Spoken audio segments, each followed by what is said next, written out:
Hello, fight fans. Welcome back to another TWSN UFC preview show. This weekend's UFC Vegas 63 card is headlined by 5th-ranked featherweight Calvin Kattar and 6th-ranked Arnold Allen. This will be Kattar's 5th main event slot in a row. Allen's first. I think that will play a big factor in this fight. But Evan, I'll let you kick it off. Yeah, I got to agree with you on this one. I'm leaning towards Calvin Kattar. I do think, the odds tell the story here. It's very split. Minus 115 for Allen, minus 110 for Kattar. And I think Calvin Kattar is going to be able to take this fight home. I think he's the better technical striker than Arnold Allen.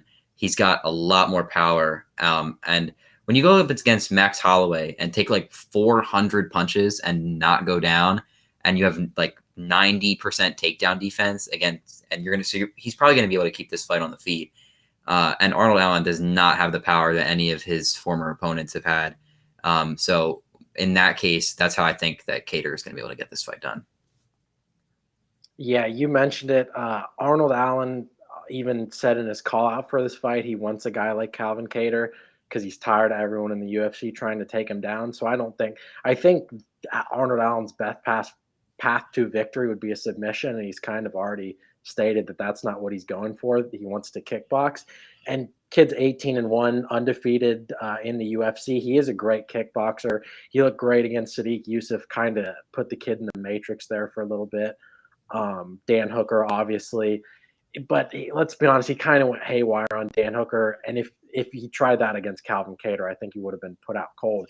Even in that little transition of spamming straight punches, he got dropped once by Hooker, put down on one knee. I think from Calvin Kattar, that would have been a spinning elbow that put his lights out. Yeah. But I think we'll get a more calm approach from Allen in this one.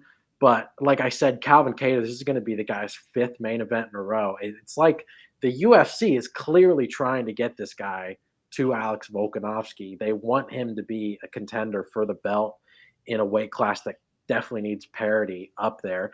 They already gave him a shot against Holloway. Obviously, that did not go the way he would have wanted it to. But let's be honest, I think if that fight happens again, it doesn't look the same. I think Max has kind of had that performance with Volk now where he's kind of taken that step down. But we covered with the defunct strikes and submissions. We covered that Josh Emmett fight.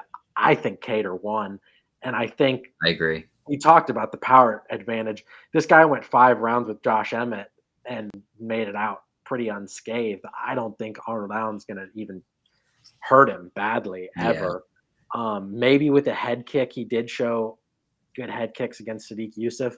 But as far as like the boxing, I think Calvin Kattar is going to, like how Calvin Kattar stepped in that Max Holloway fight saying he was the better boxer and he's going to show who's the veteran boxer. I think we're going to see that here with Arnold Allen, where he'll just, I have it written down here, he lands 5 strikes per minute with a 39% significant strike landing to just 3 for Arnold Allen. So I think the activity rate will be up. And we're talking about Arnold Allen, who's never been in there for 5 rounds. Mm-hmm.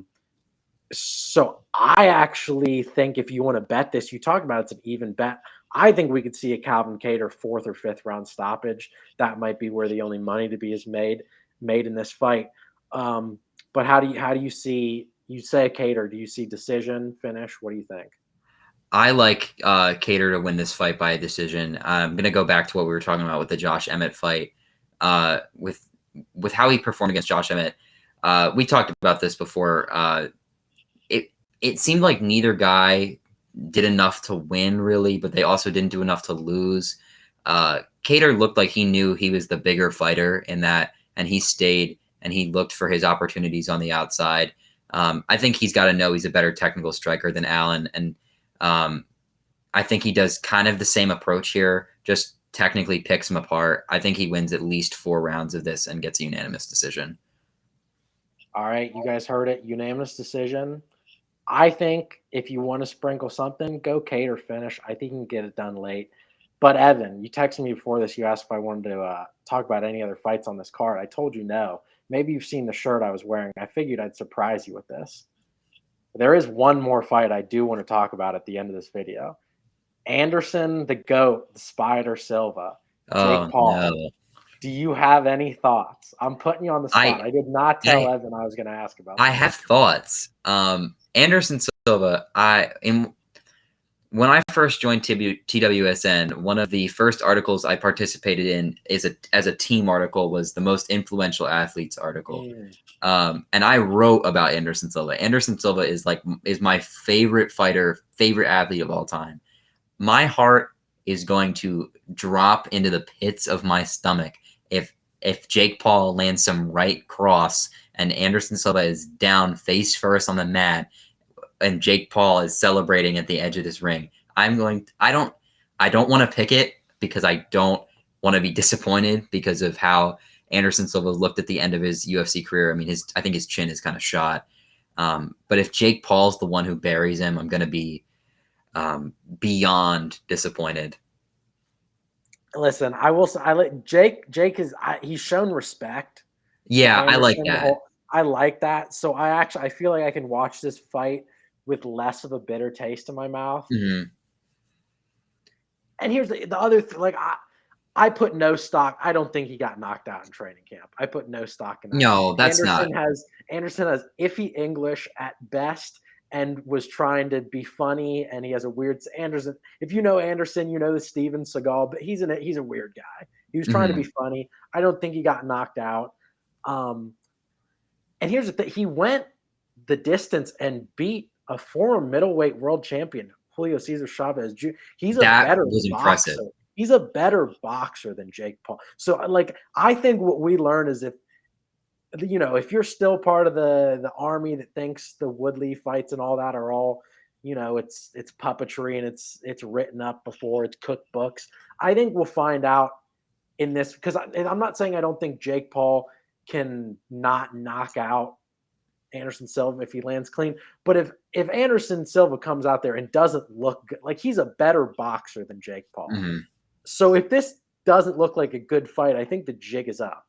But I think Jake Paul really is just a good athlete with a nasty right hand. Yeah. He's landed every time he needed to land it. We'll see if he lands it tomorrow. I hope not. We love the Spider here. Yeah.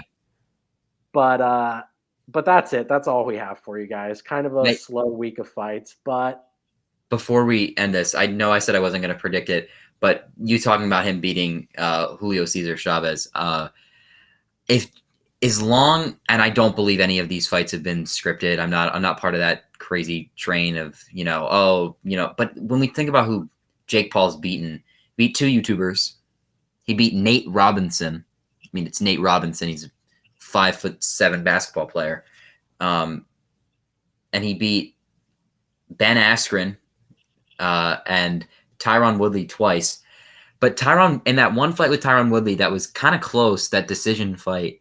If he went to a decision against Tyron Woodley, if he doesn't knock out Anderson Silva, he's gonna lose. I'll put out there. If this fight goes to a decision, that's what I'm saying. If this fight goes to a decision, that's kind of what I'm alluding to.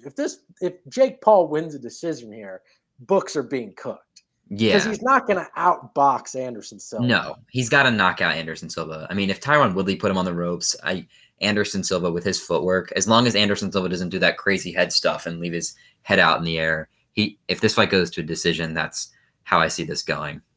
Yeah, and if you watch the Tito Ortiz fight too, he kind of played the stand in the corner. I don't play no games, Anderson. I do want him to take this serious. I hope he's taking this seriously. He's getting so much of a bag for this fight.